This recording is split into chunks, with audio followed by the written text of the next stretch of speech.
নমস্কাৰ ক্লাছ 9ৰ সমূহ ছাত্ৰ ছাত্ৰীলৈ স্বাগতম। আমি আজি আৰম্ভ কৰিম ক্লাছ 9ৰ অসমীয়া পাঠ্যপুথিৰ প্ৰথম পাঠৰ শিশুলীলা কবিতাটো। শিশুলীলা কবিতাটিৰ কবি হ'ল শ্ৰীমন্ত শংকৰদেৱ। আজি আমি পৰীক্ষাৰ কাৰণে অতিৰিক্ত অতি দৰকাৰী প্ৰশ্ন আৰু ইয়াৰ উত্তৰসমূহ লৈ আহিছোঁ। 1 নম্বৰ প্ৰশ্ন হ'ল শংকৰদেৱৰ শ্ৰেষ্ঠ তত্ত্বমূলক গ্ৰন্থখনৰ নাম কি? উত্তৰ ভক্তি ৰত্নাকৰ।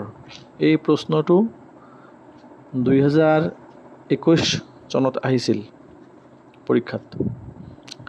2 নম্বৰ শংকৰদেৱৰ ৰচিত 4খন অংকীয়া নাটৰ নাম লিখা। ৰুক্মিণী হৰণ, পাৰিজাত হৰণ, কেলিগোপাল, কালীয় দমন আৰু ৰাম বিজয়। 3 নম্বৰ প্ৰশ্ন হ'ল শংকৰদেৱৰ সাহিত্যিক জীৱনৰ কীৰ্তিস্তম্ভ কি আছিল?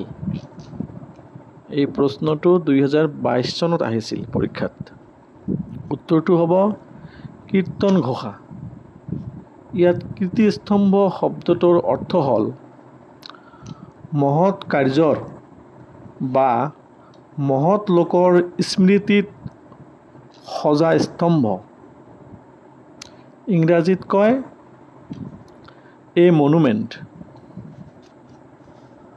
শংকৰদেৱে 5 নম্বৰ প্ৰশ্ন শংকৰদেৱে কোনখন সংলাপবিহীন নাটেৰে অসমীয়া নাট্য বুৰঞ্জীৰ পাতনি মেলিছিল? উত্তৰটো হ'ব চিহ্ন যাত্ৰাৰে। 6 নম্বৰ প্ৰশ্ন হ'ল শংকৰদেৱে ৰচনা কৰা 2খন কাব্যৰ নাম উল্লেখ কৰা। উত্তৰ ৰুক্মিণী হৰণ আৰু হৰিশ্চন্দ্ৰ উপাখ্যান। এতিয়া প্ৰশ্নাৱলী ভাৱ বিষয়ক। অতি চমু প্ৰশ্নৰ উত্তৰ।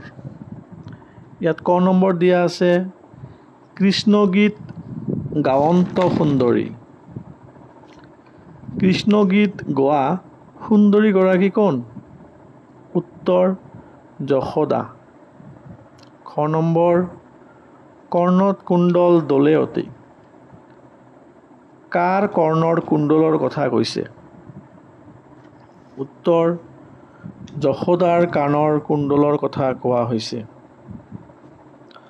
গ নম্বৰ প্ৰশ্ন হ'ল কাম্পে কোপে অৰুণ অধৰ। ইয়াত কাৰ অৰুণ অধৰৰ কথা কৈছে?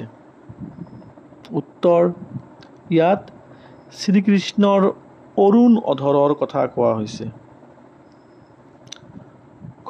ঘ নম্বৰ মথনিত ধৰিয়া নিষেধি।